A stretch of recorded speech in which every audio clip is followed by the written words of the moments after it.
So here we are still in week 5 talking about exercise, and we're going to talk about plyometrics and resistance training here. You can see Angie's already set up in a simple plank with her knees resting on the ground and her forearms resting on the ground. This simple plank, or any plank for that matter, helps work your core. Yes, it does. Yes, it does. She's like, Grace, hurry up and talk faster. You can also increase the intensity by pressing up into your hands, making sure that your shoulder and your wrist are in alignment. And to further deepen that, if Angie presses up onto her toes, taking her knees off the ground, again, you want a flat line from her neck through her spine all the way down, squeezing the core.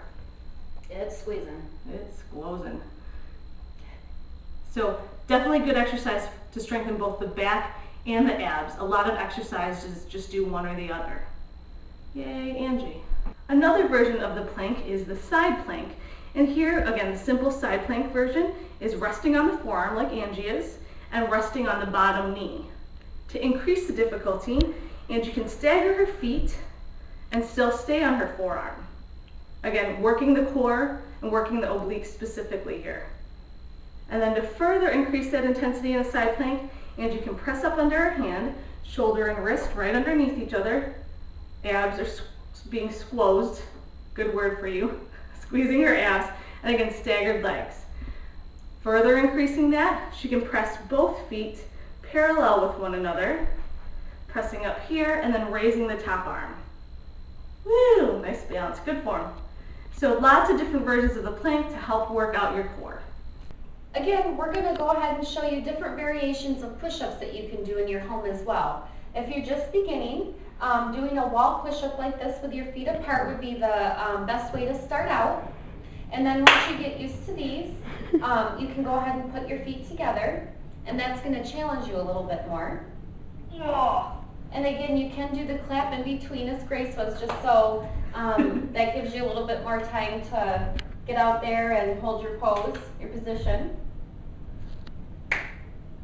Hey there, we are still in week 5, things that you can do at home to really tone those muscles up. Grace is going to walk me through a couple of exercises that you can hopefully do as well.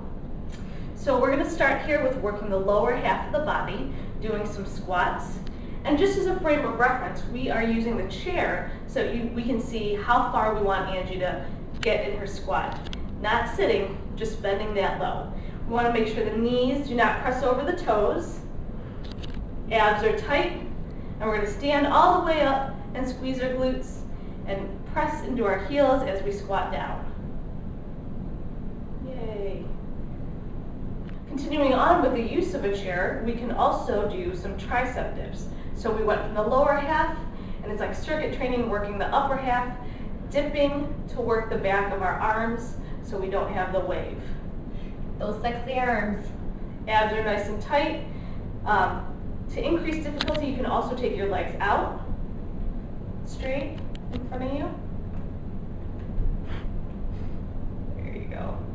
And that definitely does increase the burn of the triceps. Yes, it does. So these are all exercises that you can do at home without any equipment, getting a full body workout in. Another great exercise to work your legs completely, glutes, hamstrings, and quads, is the infamous lunge. So you can see here Angie's doing that. You want to work the 90-degree angle, making sure that your knee does not press past your ankle. And you want to get as low as possible. If you're just starting off, a shallow lunge is okay to start building that muscle, and then deeper and deeper, increasing reps and sets as you go. Obviously doing both sides, and you can do them stagnant, just like Angie's doing here, or you can alternate your lunges every time. Angie just added a jump in there, which would also increase your difficulty when you're doing your lunge. Good. Abs are nice and tight, as you can see. Shoulders are pressed down. Great workout for your lower body. Another one to help round out the legs would be actually doing calf raises.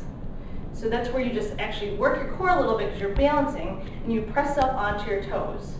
You want to try to press up through the center on the balls of your toes. This will allow for a nice calf burn. You can do one foot at a time too. Again, to test your balance and to increase your difficulty. Woo! Good job. So don't forget, when you're working out, it doesn't always have to be at a gym, it doesn't always have to be outside. You can work out at home with very minimal equipment and still get a great workout in.